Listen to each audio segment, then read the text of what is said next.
Sidro Badui Arab pernah merempok dengan Nabi. Ikut le Badui Arab, ya Rasulullah, andai kata lembek ibadat lagi drohan mampu ya Rasulullah. Begitu pula lembek mengakhlak 100% lagi dron juga kan mampu.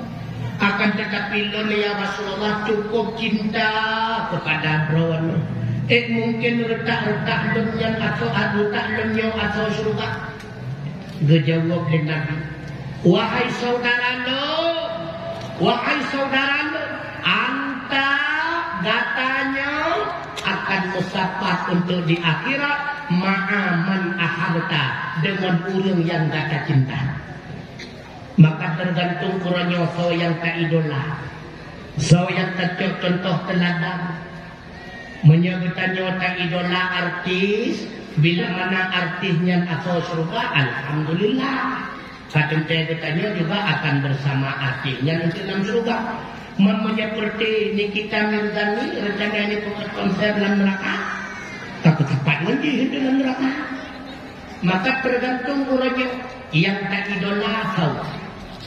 Menyatakan idola seperti ulama, karena beliau dalam surga, pastinya kita dalam surga.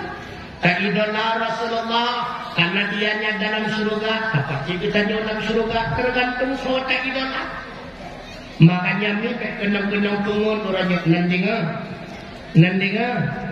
Bekleh ni idola arti kanan-kanan bak media na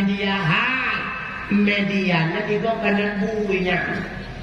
Be awak kanan aku cukup mesra ngandak kau ko igo kan olah nalakalan lesti merosak. Bagi bang tepuk anak kau. Padahal menyatakan mak media cukup mesra wah itu. Tiba-tiba kain warna lesti. Cukup itu menyebabnya. Makanya baik kenang pungut. Baik kenang pungut dia katanya. Baik Ahmad katakan foto bertanya bah HP aku biraya kedua-kedua. Aku akan ku cinta kekeluk. Jamu ku biraya gambar aku baik. Ku ibai cinta kata jamu. Maka baik kenang pungut.